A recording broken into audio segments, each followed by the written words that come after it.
Hello guys, সবাই কেমন আছো? আশা করি সবাই আছে অনেক ভালো। তো ব্যাপারটা হচ্ছে আজকে তোমাদের একটা জিনিস দেখাবো। তো চলো জিনিসটা দেখাই তোমাদের।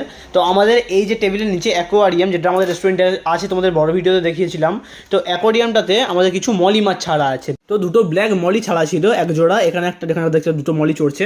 তো একটা মলি দেখলাম প্রেগনেন্ট ছিল।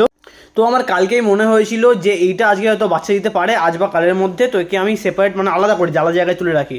তাই এই মাছটাকে কাল আমি সন্ধ্যেবেলা একটা কন্টেনারের মধ্যে তুলে রেখেছিলাম, আর আজকে তার রেজাল্ট তোমাদের দেখাচ্ছি।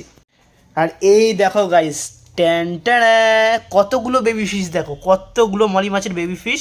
তো এই কন্টেনারটার মধ্যে কালকে আমি বড় মাছটাকে তুলে রাখি সন্ধ্যেবেলাতে, আর আজ সকালে কাজে এসে দেখছি দেখো কতগুলো ছোটো ছোটো মাছের বাচ্চা বেড়েছে। দেখো কালো সাদা অনেক রকমের বাচ্চা দিয়েছে। আমি প্রায় গুনে দেখলাম 20 থেকে 25টার মতো বাচ্চা দিয়েছে। তো একটা মাছ থেকে আমাদের টোটালি আজকে এতগুলো বাচ্চা দিয়েছে। তো সবটা তোমাদের দেখালাম। ভিডিওটা কেমন লাগলো, ভালো লাগলো অবশ্যই লাইক শেয়ার কমেন্ট আর চ্যানেলকে সাবস্ক্রাইব করতে ভুলো না।